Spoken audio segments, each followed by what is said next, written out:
안녕하세요. 지구과학 원 해설을 맡게 된 양은혜입니다. 여러분 총평 듣고 오셨죠?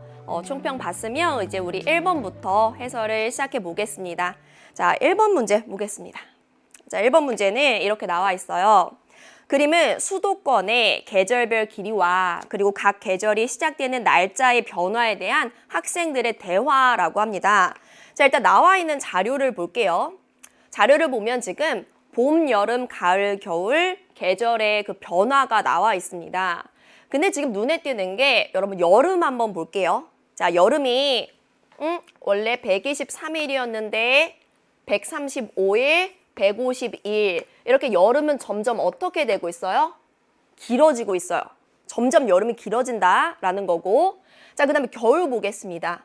여러분 겨울은 101일, 91일, 61일 점점 겨울은 짧아지고 있어요. 점점 겨울은 짧아지고 있다. 그럼 이거 어떻게 해석할 수 있을까요? 우리 지구의 평균적인 기온이 높아지고 있다. 이렇게 해석할 수 있는 거죠. 아마 지구의 평균적인 기온이 높아진다. 요거는 지구온난화 때문이다. 이렇게도 연결 지을 수 있을 것 같습니다. 자, 그러면 요걸 보고 학생들이 한 대화 한번 볼게요. 자, A부터 보겠습니다. 자, A. 개나리의 개화 시기는 점차 빨라질 거야. 여러분, 개나리는 봄에 피는 꽃이죠. 그럼 우리는 봄이라는 계절이 시작되는 그 날짜를 봐야 할 것 같습니다. 자, 다시 위쪽 그림을 보면 봄이 시작되는 날짜가 3월 9일, 3월 2일, 2월 7일 점점점 빨리 봄이 오는 거죠. 그러면 개나리도 점점 빨리 피겠죠. 그래서 개나리의 개화 시기, 피는 시기 점점 빨라질 거야. A는 맞았어요.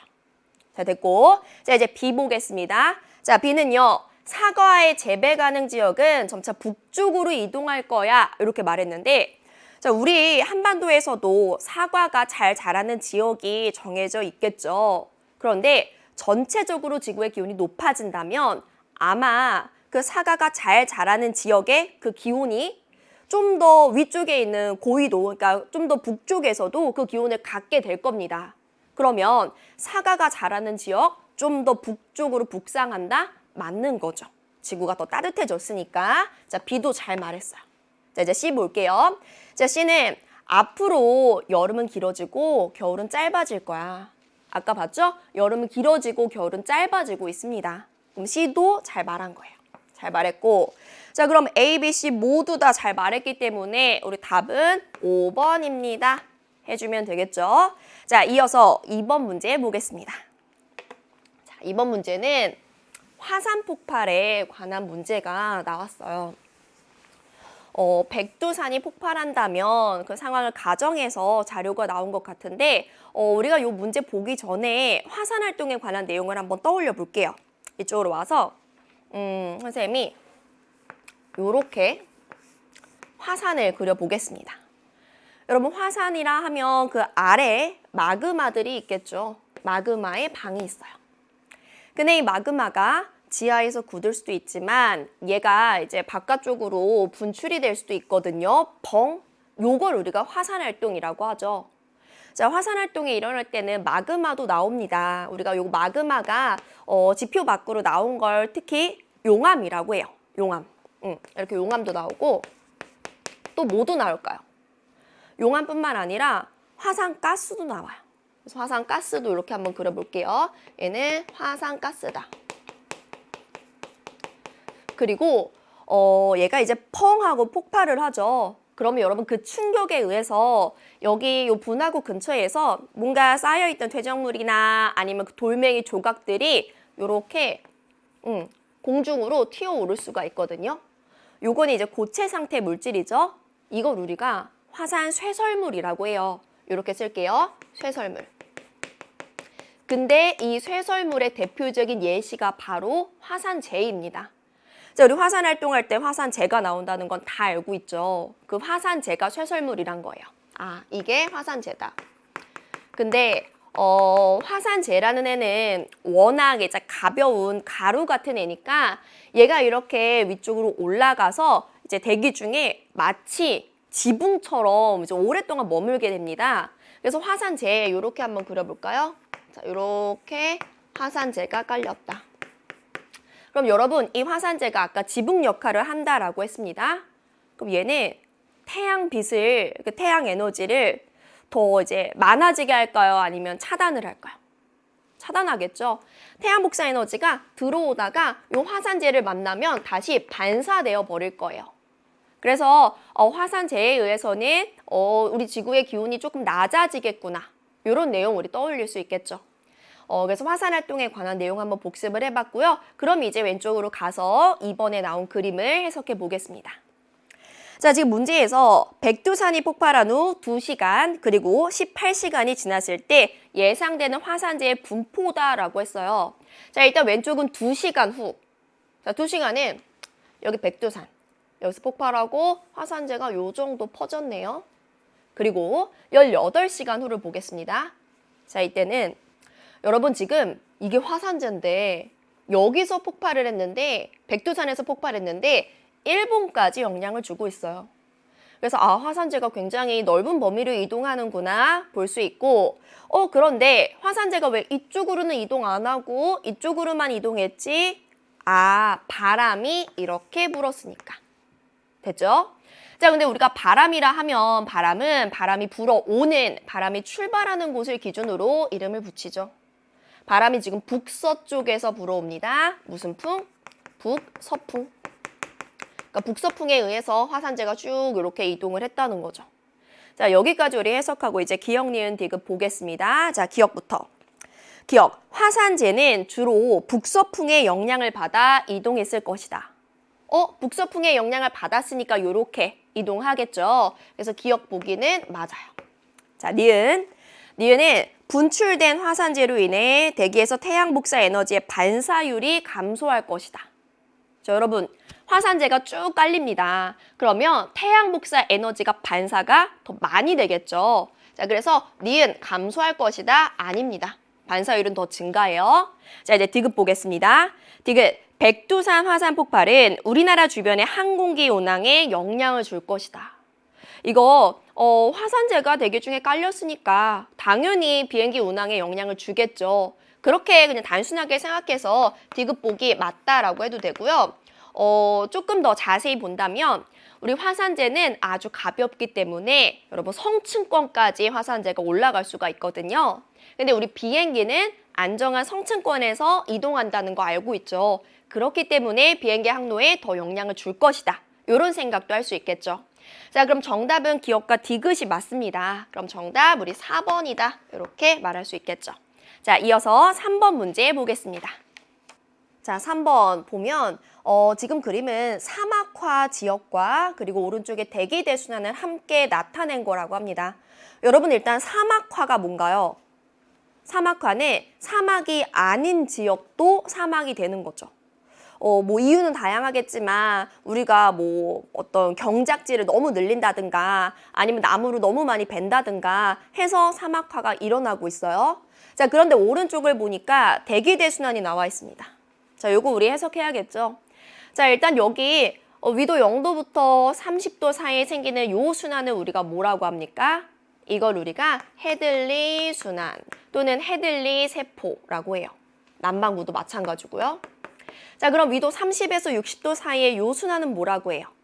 얘를 우리가 페렐 순환이라고 하죠. 그래서 얘는 페렐 순환, 얘도 페렐 순환 이렇게 적어주고 우리 요거 한번 볼게요. 여러분 위도 0도. 위도 0도에서는 지금 공기가 상승하고 있습니까? 하강하고 있습니까? 공기가 상승하고 있어요. 이렇게 상승 기류가 있다. 그 말은 여기 아래쪽은 공기가 올라가니까 저기압이 된다는 거죠. 그래서 위도 0도는 저기압이에요. 자, 근데 위도 30도를 보니까 자, 30도는 공기가 하강하고 있어요. 공기가 하강하고 있다. 그러면 아래쪽 기압이 높아진다. 그래서 고기압이 되는 거죠. 고기압. 자, 우리는 알고 있죠. 우리가 기분이 안 좋을 때 기분이 저기압이다 이런 말을 쓰죠. 즉 저기압은 날씨가 안 좋은 거예요. 공기 상승하는 요 저기압에서는 구름 생기고 비가 오는데 자, 반면에 고기압에서는 있던 구름도 사라집니다. 비가 오지 않아요. 그래서 위도 30도가 워낙에 비가 오지 않아서 건조한 곳이기 때문에 우리가 알고 있는 이제 크고 유명한 사막들은 대부분 30도 부근에 있다는 거죠. 그래서 여기 보면 지금 요 흰색이 사막인데 30도 부근에 사막들이 있는 거 우리가 확인할 수 있습니다. 그런데 최근에는 사막화지요.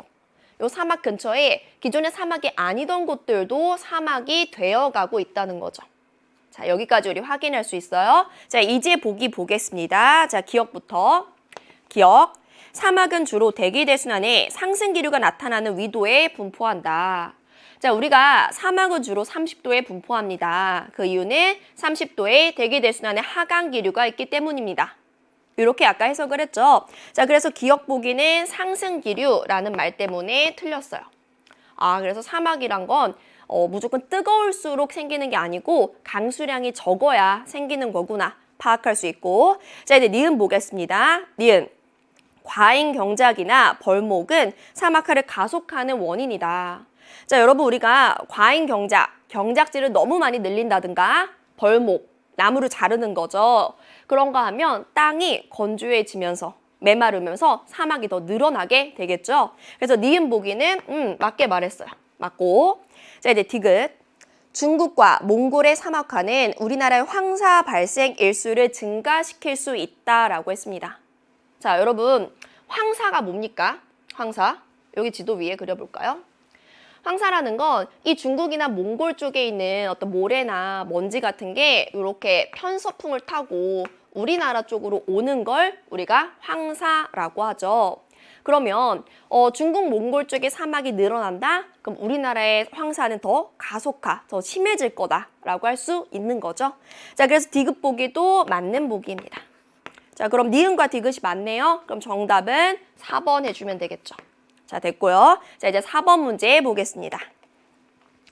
자, 4번 문제가 선생님이 총평에서 말했던 자료 해석 문제입니다. 지금 보면 가로축이 연도예요. 시간에 따라서 세로축이 기온의 변화가 나와 있습니다. 우리 지구과학에서는 이렇게 어떤 그래프나 아니면 표를 해석하는 자료 해석형 문제가 굉장히 많이 나오는 편이에요. 근데 지금 세 개의 도시, 미국의 로스앤젤레스, 그리고 우리나라 서울, 프랑스의 낭트, 이렇게 세 도시에서 시간에 따른 기온의 변화가 나와 있는데 세 도시 모두 공통적으로 기온이 어떻게 되고 있어요? 높아지고 있어요. 그래서 이렇게 써볼게요. 모두 공통적으로 기온이 높아지고 있습니다. 아마 그 이유는 지구온난화 때문일 겁니다. 그래서 이 이유가 지구온난화 때문에 전체적으로 기온이 높아진다. 근데 우리 이런 거 한번 생각을 해볼게요. 여러분 기온이 높아진대요. 자, 기온이 높아지면 빙하 있죠, 빙하. 빙하라 하면 육지 위에 쌓여있는 얼음을 말하는데 그 빙하는 어떻게 될까요? 기온이 높아지니까 빙하, 얼음은 녹게 되겠죠. 자, 그래서 기온이 높아지면 빙하는 녹아요. 빙하가 녹는 걸 우리가 빙하의 해빙이라고 합니다. 빙하의 해빙이 일어나고 또 기온이 높아지면 해수 있죠, 바닷물. 바닷물도 팽창을 하게 됩니다. 우리 뭐 자동차 타이어가 여름에 부푸는 것과 같은 원리죠. 그래서 기온이 높아지면 해수의 열팽창이 일어난다. 열팽창. 자, 그럼 보세요. 여러분 빙하가 녹았어요. 그럼 바다에 물이 더 유입돼요. 자, 그리고 해수가 열팽창, 부피가 팽창했어요. 그러면 이 두 가지에 의해서 우리 바닷물의 그 해수면 높이는 어떻게 될까요? 해수면 높이는 그렇죠. 해수면 높이는 더 높아질 겁니다. 상승할 겁니다. 이런 거 떠오를 수 있겠죠. 그래서 우리가 지구온난화의 결과로 해수면 높이 높아집니다. 이런 것도 문제에서 굉장히 자주 물어봐요. 그래서 요거 우리 체크할 수 있고 이쯤 해두고 우리 이제 보기를 한번 보겠습니다. 기억부터. 자, 기억. 세 도시의 연평균 기온은 대체로 높아지고 있대요. 자, 아까 우리가 그래프를 봤을 때 세 도시 모두 다 기온이 높아지는 경향이 있다라고 했습니다. 자, 그러면 기억 보기는 맞게 되는 거죠. 자, 이제 니은 보겠습니다. 니은. 평균 기온 상승률은 서울이 낭트보다 높다라고 했어요. 기온 상승률이란 시간에 따른 기온 변화율을 말하는 거죠. 여러분, 잠깐 우리 왼쪽 그래프를 다시 보겠습니다. 지금 서울이든 낭트든 모두 다 기온이 높아지고 있는데 여기 나와 있는 100년 동안의 그 기온 변화 폭을 보면 여러분 지금 서울이 더 큽니까? 요 낭트가 더 큽니까? 서울의 변화폭이 조금 더 높죠? 크죠? 그렇기 때문에 평균적인 기온 변화율은 서울이 더 높다라고 할 수 있는 거죠. 그래서 니은복이 서울이 낭트보다 높다 맞습니다. 자, 이제 디귿 볼게요. 디귿. 이 기간 동안 지구의 전체 빙하 면적은 대체로 증가했을 것이다. 자, 선생님이 아까 언급했습니다. 빙하는 해빙, 녹을 겁니다. 즉 빙하의 면적은 감소할 겁니다. 자, 그럼 디귿복이 빙하 면적 증가합니다. 아니죠. 틀렸어요. 자, 그럼 기억과 니은이 맞네요. 우리 정답은 3번입니다. 해주면 되겠죠. 자, 이어서 이제 5번 문제 보겠습니다. 5번 문제. 자, 5번 문제를 보니까 일단 문제부터 읽어볼게요. 문제에서 그림은 고생대 이후 해양생물 과해 수와 그 다음에 멸종 비율을 나타낸 것이다. 그리고 A에서 E는 5번의 대멸종을 나타낸 것이다 라고 했습니다. 우리가 지질시대에서의 대멸종 5개 배웠던 거 아시죠? 근데 여러분 요 지질시대와 관련된 내용은 실제 지구과학 1에도 계속해서 나오는 내용이거든요. 그래서 여기다가 선생님 지질시대 한번 적어볼게요. 우리가 고생대 기억나시죠? 고생대. 그 고생대 다음이 뭐였어요? 다음이 공룡이 살던 시기 중생대죠. 중생대. 그리고 그 다음이 이때 인류의 조상이 등장했던 신생대입니다. 신생대. 근데 고생대도 사실 세부적으로 이제 한 기가 나뉘거든요. 나뉘는데 고생대 가장 앞부분을 우리가 캄브리아 기라고 해요. 캄브리아 기. 그래서 고생대보다 그 이전은 캄브리아 기보다 더 이전입니다. 라는 의미로 고생대 이전을 우리가 선캄브리아 시대라고 하죠. 선캄브리아 시대. 근데 선생님 지금 뭐 볼 거냐? 우리가 요 각 지질 시대가 언제 시작되고 언제 끝나는지 그 기준이 되는 시간 값을 어느 정도 외워두셔야 됩니다. 그거 한번 적어보려고 해요. 일단 선캄브리아 시대가 시작될 때, 즉 우리 지구의 나이죠. 그때 우리가 46억 년 전입니다. 46억 년 전. 그리고 선캄브리아 시대 끝나고 고생대가 시작될 때 그때가 몇 년 전이냐? 그때가 바로 5.4억 년 전이에요. 선생님 이제 억년 전은 생략을 할게요. 자, 그리고 고생대 쭉 진행됩니다. 막 삼엽충 살고 하다가 이제 중생대가 됐다. 그때가 뭡니까? 그때가 2.5억 년 전이고요. 자, 그리고 중생대 끝나고 신생대 될 때가 0.65억 년 전입니다. 그래서 우리가 요 지질 시대는 지구과학 1에도 계속해서 나오니까 요 단위가 요 기준이 되는 시간값 알아두시고, 자, 그럼 우리가 왼쪽 그림을 조금 더 수월하게 해석할 수 있을 것 같아요. 자, 보면 자, 지금 가로축에 시간이라고 적혀 있고 단위가 억년 전이래요. 보세요. 5.4억 년 전. 이때부터 고생대 시작인데 언제까지? 2.5억 년 전까지. 2.5면 이쯤이겠네. 그쵸? 그러면 여기까지의 기간이 고생대예요. 됐고, 자, 그리고 2.5억 년 전부터 0.65억 년 전까지 중생대입니다. 그럼 여러분 보세요. 여기 1.5면 이쯤이 한 0.5가 될 것 같습니다. 그럼 우리 여기까지가 중생대입니다. 그 이후에 신생대가 있습니다. 일단 이렇게 우리가 지질시대를 나눌 수 있을 것 같아요. 됐죠? 자, 그리고 위에 보면 멸종이 일어난 시기가 A, B, C, D, E 5번이 있는데 우리가 배웠습니다. 요 대멸종 중에 3번째와 5번째가 중요하다. 자, 보면 3번째. 얘는 고생대에서 중생대 넘어갈 때예요. 그때 막 고생대에 살던 삼엽충 같은 애들이 멸종이 됐겠죠. 요 고생대에서 중생대 넘어갈 때 멸종에 관한 뭐 가설 중에 유력한 게 이때 빙하기가 와서 너무 추워져가지고 멸종이 일어났다. 혹은 아니면 고생대 말에 우리 판게아가 형성이 됐었죠. 판게아라고 하면 이제 흩어져 있던 대륙들이 다 모여가지고 붙어져서 이제 하나의 큰 대륙을 형성했을 때 우리가 판게아라고 하는데, 판게아가 형성되면서 뭔가 충돌도 일어나고 해안선이 짧아지면서 멸종이 됐을 것이다. 이런 가설이 있었고요. 그 다음에 이제 5번. 5번이 이때죠. 중생대에서 신생대 넘어갈 때 이때 뭐 중생대에 많이 살던 공룡 같은 애들이 멸종됐습니다. 자, 이땐 또 유력한 가설이 지구에 운석 충돌이 일어났을 것이다. 이런 얘기 배웠었죠. 자, 요 정도 우리가 그림을 해석하고요. 자, 이제 보기 보겠습니다. 자, 기억. 고생대가 끝나는 무렵에 발생한 대멸종은 C이다. 여러분, 고생대가 끝날 때 발생한 대멸종은 C이다. 기억 맞네요. 그쵸? 기억 맞아요. 자, 이제 니은 볼게요. 자, 니은. 해양생물 과해 수는 1.5억 년 전이 현재보다 많다라고 했는데 여러분 보세요. 해양생물 과해 수는 여기 실선이거든요. 실선. 1.5억 년 전, 이때, 그리고 현재, 이때 누가 더 많습니까? 현재가 더 많습니다. 자, 그럼 니은 보기는 현재가 더 많은 거니까 니은 보기 틀린 거예요. 자, 이제 디귿 볼게요. 자, 디귿. B에서 생물 과해 멸종 비율은 E에서 생물 과해 멸종 비율보다 높다라고 했어요. B가 E보다 높다? 근데 여기서 멸종 비율이래요. 그냥 여기 요 점성값 있죠? 이게 멸종 비율이거든요. 요거를 비교해주면 되는 거예요. 볼게요. B에서 그리고 지금 E에서 누가 더 높습니까? E가 더 높은 거예요. 그럼 우리 디귿 보기는 지금 B에서가 E에서보다 높다라고 했기 때문에 틀리게 말한 거죠. 디귿 보기는 틀립니다.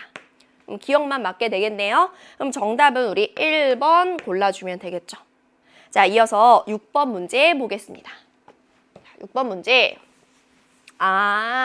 요거 탄소의 순환을 말하는 거구나. 그래서 문제를 한번 읽어보니까 자, 문제에서 지구 시스템의 각 권역에서 탄소가 순환하는 예와 탄소 순환 과정의 일부로 나타냈다라고 합니다. 여러분, 우리 탄소 C 있죠? 그 탄소라는 애는 지구의 각 권역에서 그 형태가 다르고 그리고 그 각 권역을 형태 바꾸면서 이동할 수 있다. 이런 거 했었어요. 자, 일단 요 각 권역에서 탄소가 어떻게 존재합니까? 그거 한번 생각해 볼게요. 먼저 기권부터. 자, 기권에선 탄소 어떤 형태로 존재합니까? 이산화탄소. 그쵸? 그래서 기권에서는 이산화탄소 CO2로 존재를 해요. 그 다음에 수권에서는요. 수권. 이산화탄소가 물속에 녹는다. 그러면 이온 상태가 된다라고 했었죠. 그래서 뭐 예를 들면 CO3E-와 같은 탄산 이온의 형태로 존재하게 돼요. 자, 그리고 생물권, 우리 인간도 생물권에 속하죠. 이런 생물권 안에선 탄소가 조금 복잡한 형태로 존재하게 됩니다. 그래서 생물권에선 탄소 뭐였어요? 그렇죠. 유기, 화합물 형태로 탄소가 존재합니다. 자, 그리고 마지막 직권에선 탄소가 어떤 형태로 존재하느냐? 우리가 두 가지를 배웠습니다. 두 가지가 뭐냐?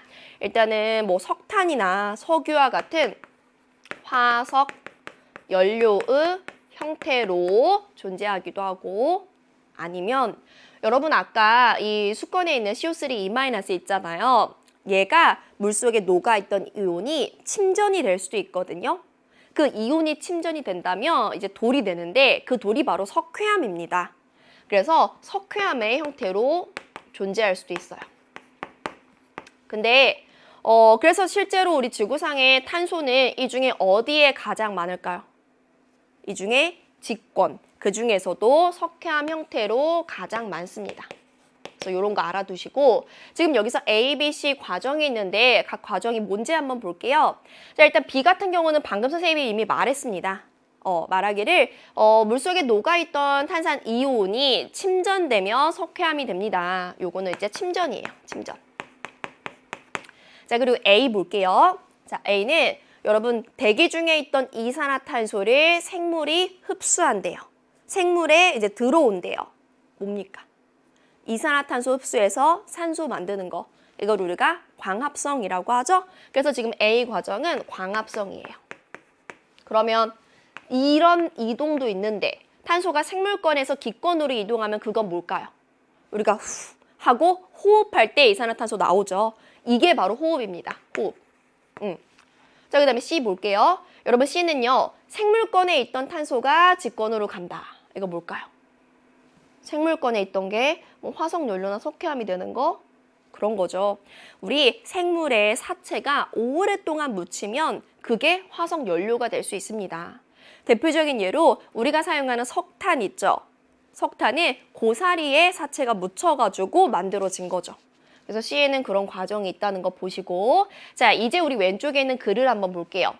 자, 글을 보니까 식물은 광합성을 통해 탄소 화합물을 생성하며, 여러분 광합성 A, B, C 중에 A인데 이거 A. 자, 그다음에 니은 식물 중 일부는 죽으는 화석 연료의 석탄이 된다. 선생님 방금 말했던 고사리가 죽어서 석탄 되는 거 아닙니까? 그거는 생물권에서 직권 C에 해당하는 거죠. 아, 얘는 C다. 이렇게 찾아주고 이제 보기 볼게요. 자, 기억. 동그라미 기억은 기권의 탄소를 증가시키는 요인이다. 동그라미 기억 광합성은요. 기권의 탄소를 생물권으로 보냅니다. 기권의 탄소를 감소시키는 과정이에요. 그러면 기억, 기권의 탄소 증가시킵니다. 아닙니다. 틀렸죠? 자, 니은 볼게요. 자, 니은. 동그라미 니은은 A, B, C 중 C의 예이다. 자, 우리 찾아놨어요. 동그라미 니은은 C의 예 맞습니다. 그럼 니은 보기 맞아요. 자, 디귿 볼게요. 디귿, 비를 통해 이동한 탄소는 주로 석회암 형태로 존재한다라고 했습니다. 여러분, 비, 즉 침전을 통해 이동한 탄소는 석회암이 됩니다. 라고 아까 말했죠. 자, 그럼 디귿도 맞게 말한 거예요. 자, 그럼 니은과 디귿이 맞습니다. 우리 정답은 4번입니다. 해주면 되겠죠. 자, 이어서 우리 7번 문제 보겠습니다. 7번. 자, 7번 문제 사진이 2개 나와 있습니다. 자, 문제부터 같이 볼게요. 자, 7번에서 이렇게 말하고 있네요. 그림 가만 안에 우리 지구 시스템을 구성하는 각 권역 간의 상호작용에 관한 현상이다라고 했어요. 자, 우리 지구에 각 권역들이 있는데 우리 한 5개 정도의 권역을 배운 것 같습니다. 뭐가 있었나요? 그렇죠. 대기, 기권이 있었고, 땅, 지권이 있었고, 그리고 이제 바다와 같은 물, 수권이 있었고, 그리고 인간 같은 생물권, 마지막으로 지구 바깥쪽의 외권까지 이렇게 우리가 5개를 배웠습니다. 그리고 우리는 그 5개의 권역들이 서로 상호작용합니다. 물질이나 에너지를 교환합니다. 이런 내용도 배웠어요. 그러면서 그거 배울 때쯤에 우리가 우리 지구의 에너지원 3가지도 배웠거든요. 그거 한번 복습해 볼게요. 아래쪽에 쓰겠습니다. 우리 지구의 에너지원, 우리는 3가지를 배웠어요. 3가지 뭐가 있었을까요? 그렇죠? 가장 많은 양을 차지하는 거. 태양 에너지 있었죠? 그래서 태양 에너지가 있었고,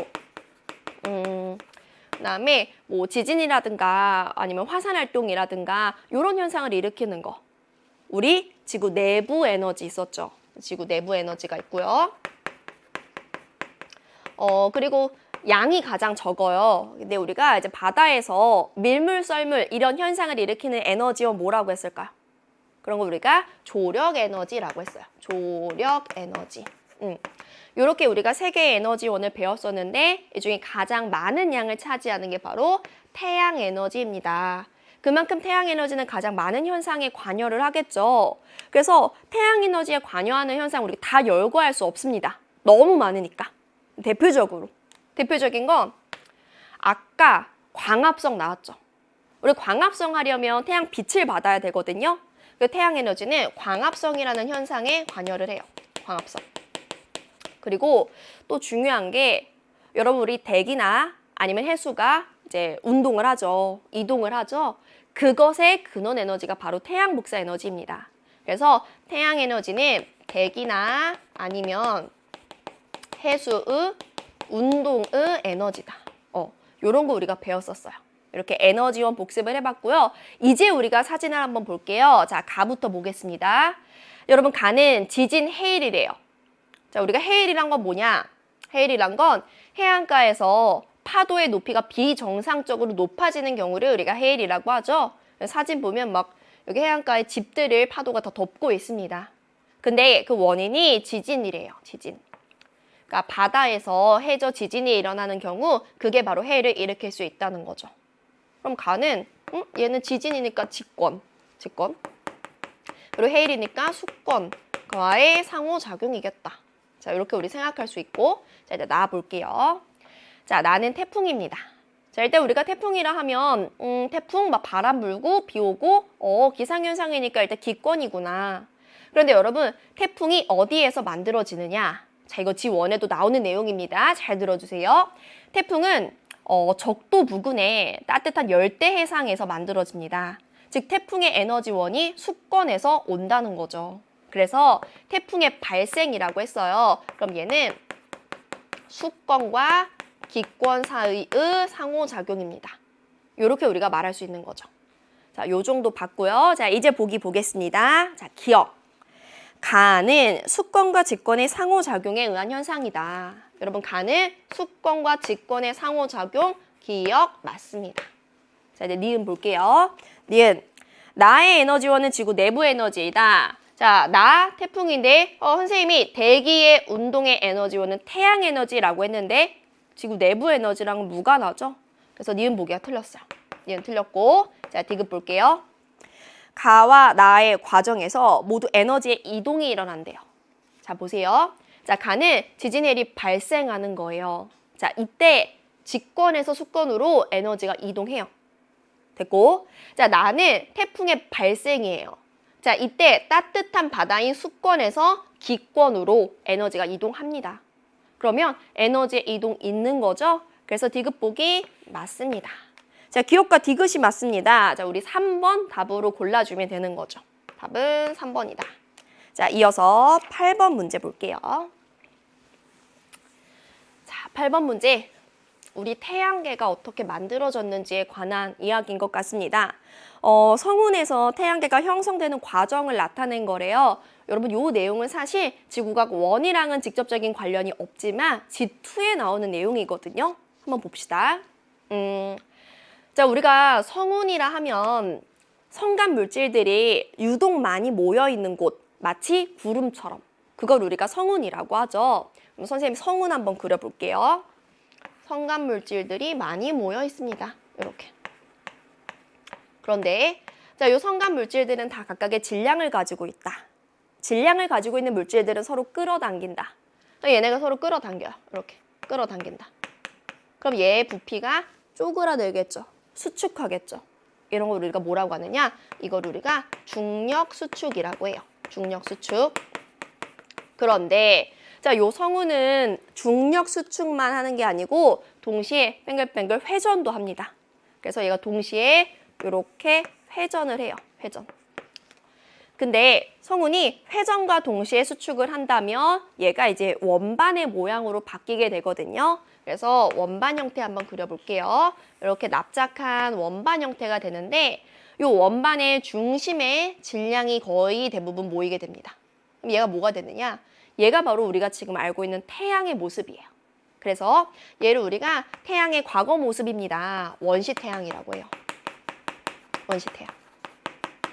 그리고 그럼 요 바깥쪽 있죠. 여러분 요 바깥쪽에는 이제 태양이 되지 못한 약간 찌끄러기들 그런 애들이 있는데 그걸 우리가 미행성체라고 합니다. 미행성체. 여기 있는 것들을 이렇게 쓸까요? 미행성체. 근데 이 미행성체들끼리 서로 부딪히면서 막 합쳐져요. 충돌하면서 막 합쳐지면 크기가 점점 커지겠죠. 그게 바로 우리가 지금 알고 있는 태양 근처를 돌고 있는 행성인 거예요.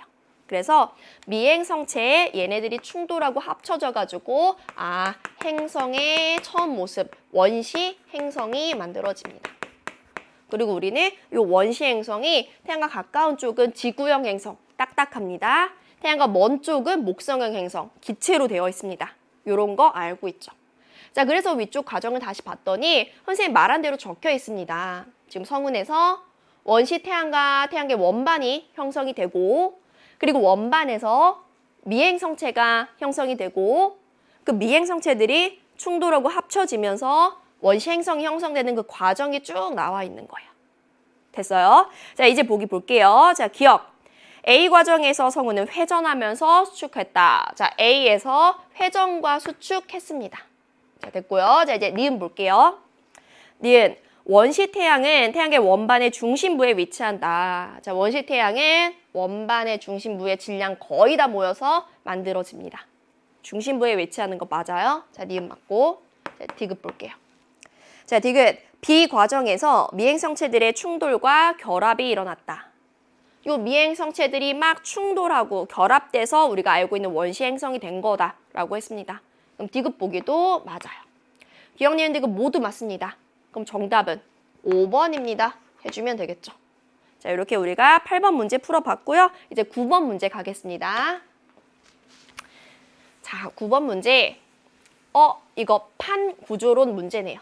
판구조론. 여러분, 판구조론이 뭡니까? 판구조론은 우리 지구는 크고 작은 여러 개의 판 조각들로 이루어져 있습니다. 근데 그 판들은 지구 안쪽에 연약권의 대류에 의해서 조금씩 이동합니다.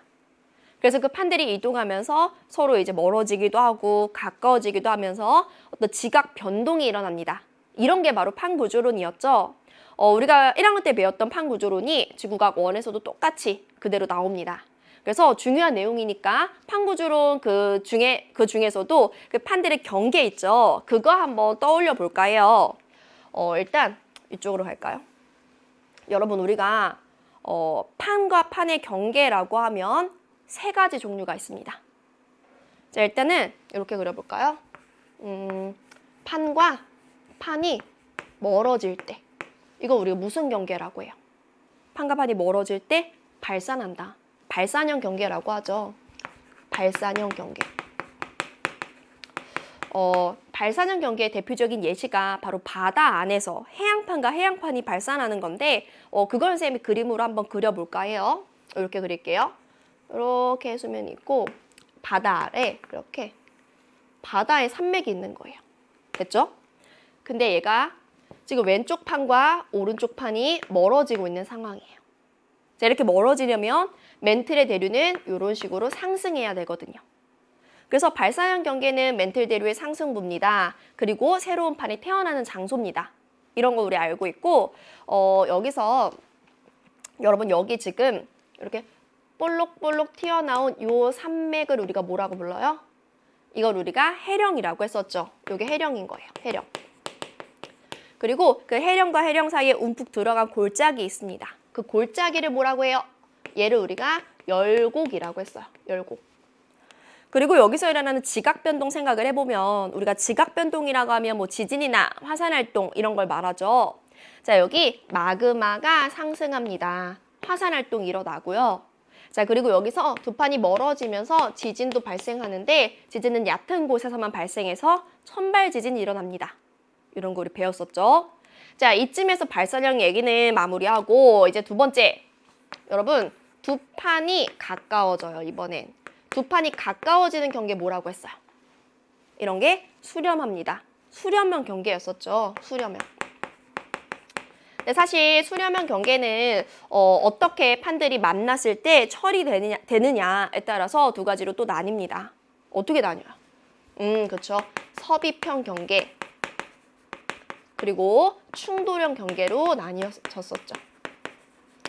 선생님, 섭입형만 한번 그림으로 그려볼게요. 섭입이란 건 이런 거예요. 두 개의 판이 만나는데 둘 중에 더 밀도가 큰 판이 아래쪽으로 가라앉는다, 섭입한다, 이런 상황이죠. 그래서 이렇게 그릴까요? 이렇게 해가지고 이런 식으로 그려보겠습니다. 자, 지금 왼쪽에 있는 판이 오른쪽에 있는 판 아래로 섭입합니다. 이런 게 섭입형 경계예요. 여러분, 이때 요 섭입판의 섭입대에서 지진이 얕은 곳에서도 깊은 곳에서도 일어나고 그리고 요 섭입대 위에 마그마가 생깁니다. 요 마그마가 분출해서 화산활동이 일어나고요. 그러면서 이곳이 바다라면 호상열도 같은 거 생겼었죠. 됐죠? 그래서 우리가 이렇게 섭입형 경계가 있는가 하면 이건 사실 뭐 해양판과 해양판이 수렴할 때 또는 해양판과 대륙판이 수렴하는 경우인데 대륙판과 대륙판이 수렴을 하잖아요. 그럼 둘 다 약간 밀도가 작기 때문에 섭입이 안 일어나고 두 개가 쾅 충돌해서 솟아오릅니다. 그러면서 산을 만들죠. 그런 게 충돌형 경계였어요. 됐고요. 자, 그리고 우리가 마지막 세 번째는 이런 거였죠. 두 개의 판이 있을 때 두 판이 이렇게 스쳐 지나가면서 판이 생성되지도 소멸되지도 않습니다. 이런 거 우리가 보존형 경계라고 했어요. 보존형. 그래서 워낙에 중요한 내용입니다. 판의 경계는. 그래서 선생님이 시간 투자해서 한번 정리해 봤고요. 이제 우리 다시 문제로 가겠습니다. 먼저 가 그림부터 볼게요. 자, 가를 보면 지금 ABC라는 장소가 있습니다. 자, 여러분 A 볼게요. A. 이렇게 이동하네. 무슨 경계다? 예, 보존형 경계다. 자, 그 다음에 B를 보면 여러분 B는 판과 판이 가까워져요. 수렴이죠.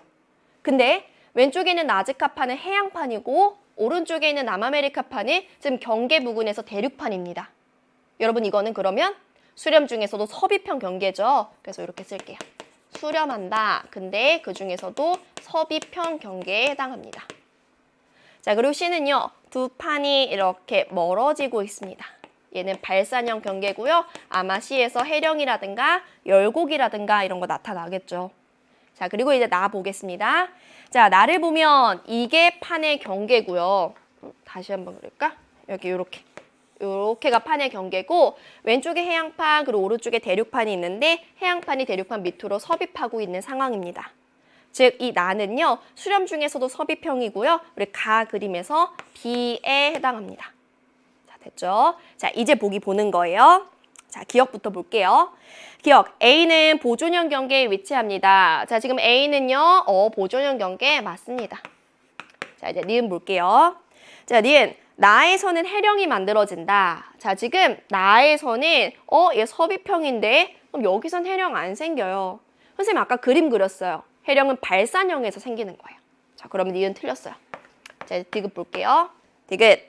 나와 같은 판의 경계는 B보다 C에서 발달한다. 나와 같은 섭입형 경계는 B랑 C 중에서 B에서 발달하죠? B보다 C에서 발달한다? 틀린 거예요. 자, 디귿 틀렸어요. 자, 그럼 기억만 맞게 되겠네요. 우리 정답 1번입니다. 해주면 되겠죠. 자, 됐죠? 자, 이제 넘어가서 우리 10번 문제 보겠습니다. 자, 우리가 앞에서도 대멸종 얘기할 때 지질시대 얘기를 했었는데 여기서도 지질시대 얘기를 해야 될 것 같습니다. 왜냐면 이제 화석이 나오거든요. 사실 대멸종 얘기는 지구과학 1에 직접적으로 나오진 않아요. 근데 화석 얘기는 나옵니다. 화석 중요해요. 자, 우리가 화석이라 하면 화석이 두 종류가 있죠. 화석이 그 당시의 시대가 어떤 시대인지 알려주는 화석. 이런 거 우리가 표준 화석이라고 해요. 반대로 어떤 화석이 이제 산출이 되면 그 당시가 어떤 환경이었는지, 뭐 따뜻했는지, 건조했는지 이런 환경을 알려주는 거 우리가 시상 화석이라고 합니다. 지금 화석이 나왔는데 어떤 화석인지 일단 한번 봅시다. 자, 그림에서 가는 어느 시기에 형성된 판게아의 모습이래요. 판게아는 떨어져 있던 대륙들이 합쳐져서 하나의 큰 대륙 덩어리가 된 거다. 그리고 고생대 말에 형성된다. 자, 가는 이쯤 보고. 자, 나는 보니까 자, 문제에서 나는 어느 지역의 세 지층 A, B, C에서 산출된 화석을 나타낸 것이다 라고 했습니다. 얘는 다 표준 화석이죠. 시대를 알려주는. 자, 보면 여러분 삼엽충은 무슨 시대? 삼엽충은 고생대입니다. 그리고 우리가 고생대의 화석 뭐 삼엽충 말고도 완종류, 필석, 갑주어 이런 거 떠올릴 수 있고 자, 그 다음에 공룡? 아, 이건 다 알죠. 공룡은 무슨 시대? 중생대죠. 그래서 공룡은 중생대입니다. 그리고 뭐 중생대에는 공룡 말고도 뭐 암모나이트라든가 시조새 같은 게 있어요. 자, 그리고 자, 마지막 매머드는 여러분 매머드는 뭐 애니메이션 영화 같은 데서도 많이 봤을 수 있어요. 뭐 빙하기 배경으로 한 그런 영화에 많이 나오는데 약간 코끼리 비슷하게 생긴 거예요. 얘는 신생대에 살던 애죠. 그래서 얘는 신생대에 살았습니다. 그리고 신생대에는 매머드 말고도 화폐석이라든가 아니면 우리 인류의 조상이 신생대에 나온 거죠. 자, 이 정도 우리 해석을 했어요. 자, 이제 보기 보는 거예요. 자, 기억 볼게요. 기억. 가의 판게아는 A가 퇴적된 지질시대에 형성되었다. 판게아는 고생대인데 A는 신생대죠. 틀려요, 그쵸? 자, 기억 틀렸다. 자, 니은. 인류의 조상은 C가 퇴적된 지질시대에 출현하였다. 인류의 조상은 신생대에 출현했습니다. 그러면 A, B, C 중에 A가 산출되는 요 A층에서 인류의 조상이 나타난 거죠. 자, 그럼 니은 보기도 C라고 했으니까 틀린 거네요. 자, 이제 디귿 볼게요. 디귿, 나에는 중생 뒤에 퇴적된 지층이 존재한다. 나에 공룡 있는 지층이 있으니까 중생대 있는 거죠. 그래서 디귿이 맞아요. 디귿만 맞네요. 그럼 정답 골랐을 때 몇 번입니까? 2번이 되는 거죠. 정답 2번입니다. 자, 됐고 이제 11번 문제 보겠습니다.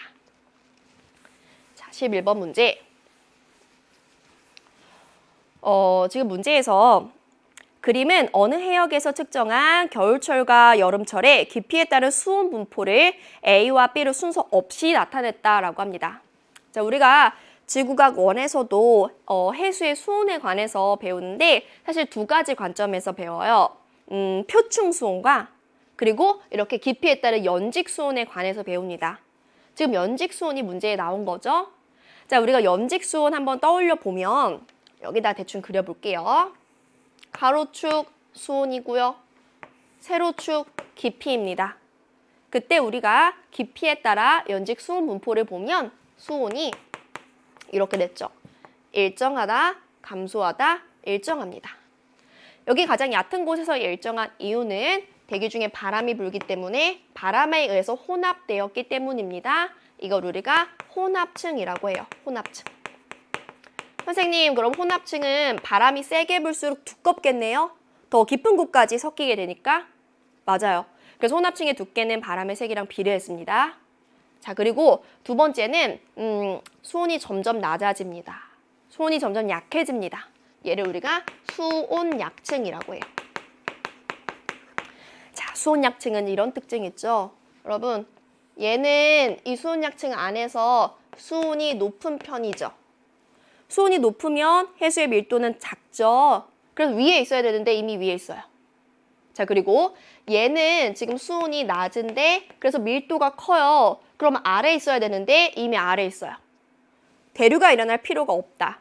이 수온 약층은 아주 안정한 층입니다. 안정한 층이다. 그래서 혼합층과 그 아래 이제 우리 볼 심해층 사이의 물질 교환 차단한다. 이런 내용이었었고, 자, 마지막으로 제일 깊은 곳은 수온이 낮으면서 깊이에 따라 일정합니다. 왜? 태양 에너지가 도달하지 않으니까. 이걸 우리가 심해층입니다 라고 했었죠. 심해층. 이렇게 우리가 세 개의 층 배웠고 지금 문제 봐도 그 층을 찾을 수가 있어요. 자, 문제 볼게요. 자, A는 여기까지가 혼합층이고요. 여기가 수온 약층이고요. 여기부터 심해층 쭉 시작이 돼요. 자, B는 여기까지가 혼합층이고 이렇게 수온 약층이고 여기부터 심해층이 시작이 됩니다. 둘 중에 하나 여름, 둘 중에 하나 겨울이래요. 여름이랑 겨울 중에 언제가 더 따뜻합니까? 여름. 그럼 표층 수온이 높은 얘가 여름이 되겠죠. 그리고 여름이랑 겨울 중에 겨울이 더 바람이 세게 불어요. 그럼 겨울에 혼합층이 더 두껍게 나타나겠죠. 그래서 우리가 아까 겨울로 예상한 A가 혼합층이 더 두껍게 나타나는 거 보고 이제 확실하게 A는 겨울입니다. 그리고 B는 여름입니다. 라고 할 수 있는 거죠. 자, 이제 보기 한번 볼게요. 자, 기억. 여름철 수온 분포는 A다. 자, 둘 중에 여름철은 B예요. 그쵸? 기억 틀렸고. 자, 이제 니은 보겠습니다.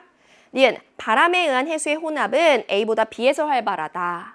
자, 지금 A랑 B 중에 A가 혼합층이 더 두꺼우니까 바람에 의한 혼합이 더 활발한 거죠.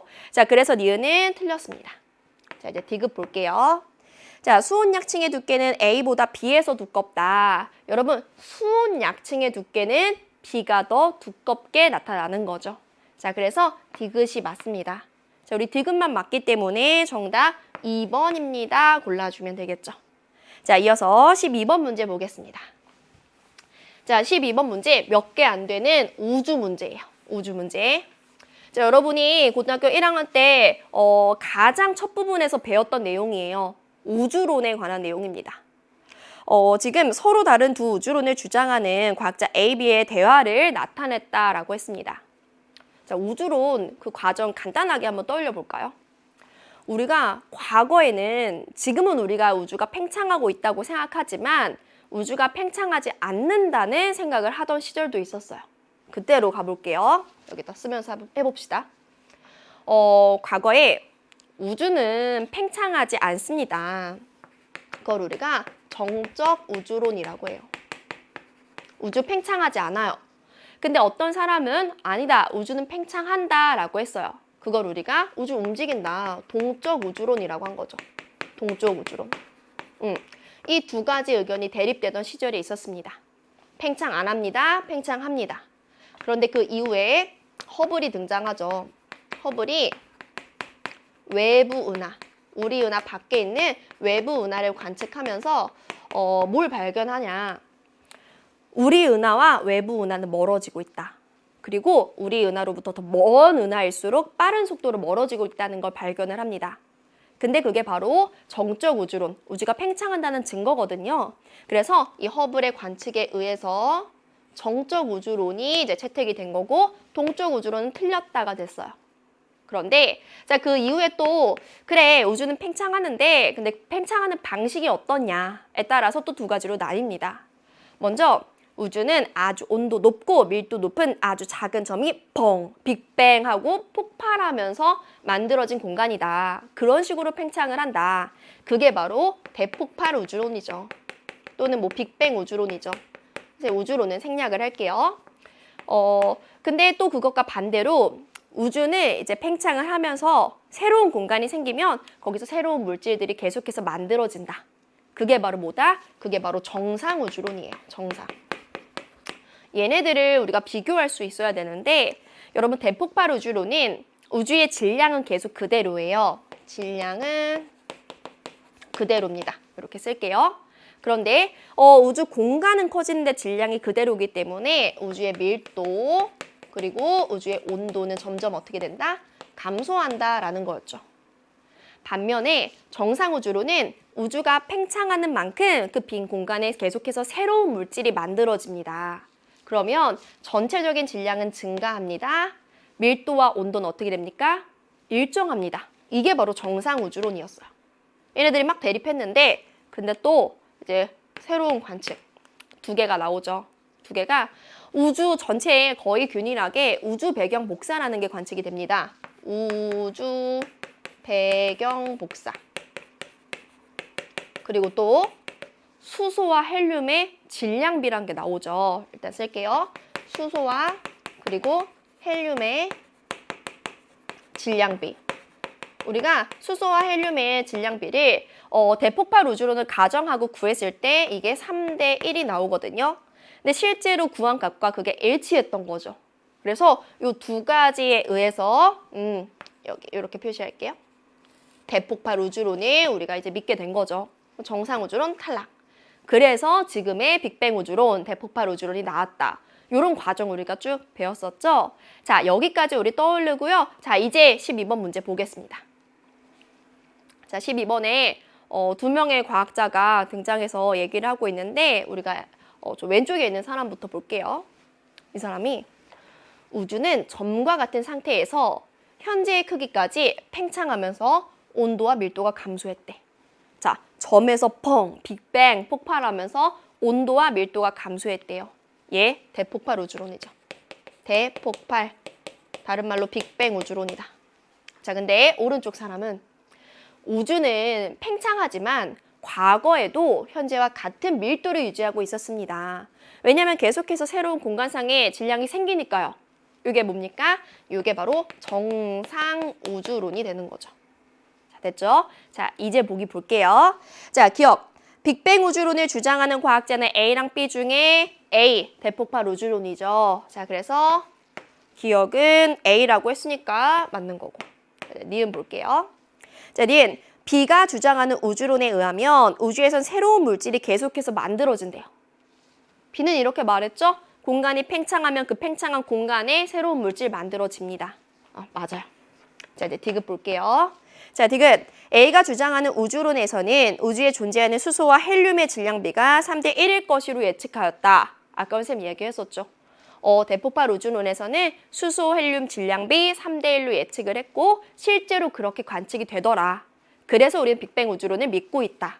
자, 그러면 디귿 보기 맞습니다. 자, 기억, 니은, 디귿 모두 맞네요. 그럼 우리 정답 5번 해주면 되겠죠.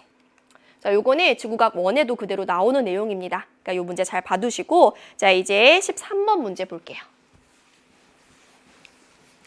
자, 13번 문제는 또 판구조론 문제인 것 같습니다. 판 구조론이 계속해서 두 번째로 나오고 있죠. 지금 이게 뭐냐? 문제에서 해령 부근의 판 경계 A, B를 나타낸 거래요. 해령은 판이 멀어지는 발산형 경계인데 사실 해령은 자세히 보면 해령이 뚝뚝뚝 끊겨져 있어요. 무슨 말이냐? 해령 그려볼게요. 두 판이 멀어지는 요거 해령이죠. 판이 멀어지니까. 여기도 해령이죠. 판이 멀어지고. 여기도 해령이죠. 근데 해령이 뚝뚝뚝 끊겨져 있죠. 그럼 보세요. 여러분 지금 여기 A는 해령에 해당해요. 그러면 A는 두 판이 멀어지는 발산형 경계예요. 판의 생성이 일어나는 장소죠. 근데 B 보세요. 여러분 B도 판과 판의 경계거든요. 그런데 B를 기준으로 위쪽에 있는 판의 이동 방향과 아래쪽에 있는 판의 이동 방향이 서로 엇갈리고 있어요. 자, 이런 거 우리 뭐라고 해요? 이런 걸 우리가 판의 생성도 소멸도 일어나지 않습니다. 이런 걸 우리가 보존형 경계라고 해요. 사실 발산과 보존형 경계가 굉장히 붙어 있다는 거죠. 근데 자, 발산형 경계는 여기서 화산 활동도 일어나요. 상승부니까. 그리고 지진도 일어나는데 그게 천발 지진이에요. 우리가 알고 있는 거. 자, 근데 B와 같은 보존형 경계는 화산 활동은 일어나지 않습니다. 얘는 오로지 얕은 곳에서 천발 지진만 일어나요. 자, 됐죠? 자, 요 정도 정리하고 이제 보기 볼게요. 자, 기억. A의 하부에서는 멘틀 대류가 하강한다. 여러분 지금 A 해령의 하부에서는 멘틀 대류 상승해야 발산할 수 있죠. 일단 그림 그릴까요? 여기가 바로 해령의 하부죠? 이렇게 상승하고 있다는 거죠. 자, 그러면 기억 보기는 틀렸어요. 자, 니은. B에서는 판이 생성되거나 소멸되지 않는다. 여러분 B는 보존형 경계래요. 판이 보존된다? 새로 태어나지도 죽지도 않는다는 거죠. 그러면 니은 보기 맞습니다. 자, 디귿 볼게요. 자, 디귿. 화산 활동은 B보다 A에서 활발하다. 여러분 화산 활동은 B보다는 A에서 일어나네. 디귿 보기 맞네. 이렇게 체크할 수 있죠. 자, 그럼 니은과 디귿이 맞습니다. 우리 정답은 4번입니다. 4번. 자, 이어서 이제 14번 문제 볼게요. 자, 지우고 14번 문제 보겠습니다. 14번 문제는 지금 파력 발전과 조력 발전을 나타낸 것이다 라고 했어요. 우리가 신재생 에너지라고 해서 조금 이제 환경을 파괴하지 않고 에너지를 얻을 수 있는 방법, 아니면 조금 기존의 방식이 아닌 새로운 방법으로 에너지를 얻을 수 있는 방법, 이런 거 배웠었습니다. 자, 그때 나왔던 발전 방식이 뭐 태양열, 태양광 발전이 있었고요. 아니면 바람 이용하는 풍력 발전, 파도 이용하는 파력 발전, 그 다음에 여기 나온 것 같이 조력 발전도 있었고, 우리가 뭐 핵 발전 이런 것도 했었습니다. 근데 그 중에 지금 파력 발전과 조력 발전이 나왔어요. 자, 볼게요. 자, 먼저 파력 발전부터. 파력 발전은 우리가 파도를 이용한 건데, 여러분 파도는 왜 칩니까? 바람이 부니까. 그러면 파력 발전의 근원 에너지는 뭡니까? 라고 하면 뭐라고 해야 돼요? 우리가 바람, 대기의 운동이 일어나는 원인은 태양 복사 에너지 때문입니다. 알고 있어요. 그래서 얘는 근원 에너지가 태양 에너지예요. 그리고 이 그림 한번 볼게요. 자, 이 그림이 여기 이게 바다예요. 바다가 있고 우리가 바다에 이렇게 벽을 설치한 거예요. 벽을 설치해가지고 여기 그러면 이제 요 해수면 위에 공기가 있겠죠. 이걸 우리가 공기실이라고 부릅니다. 근데 여러분 파도가 출렁출렁 치면 이 공기실에서 해수면이 갑자기 높아지는 순간이 있겠죠. 이렇게 해수면이 상승하는 순간.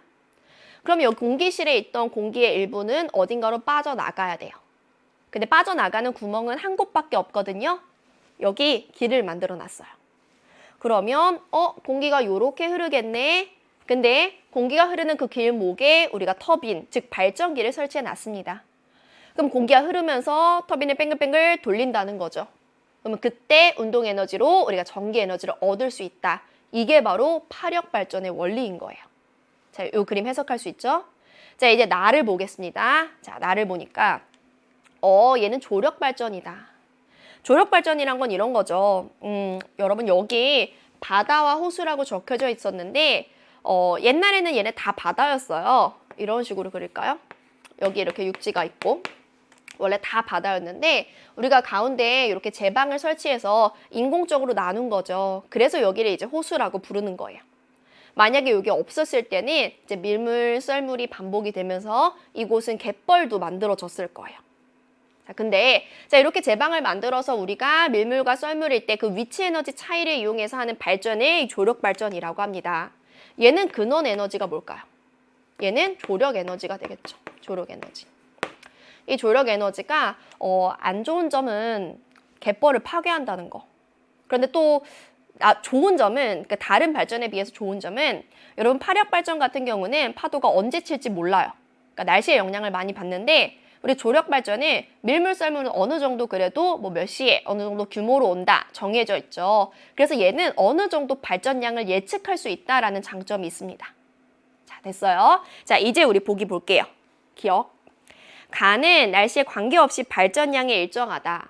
여러분 파도는 바람 때문에 친다. 날씨의 영향 받는다. 기억 틀렸어요. 자, 니은 볼게요.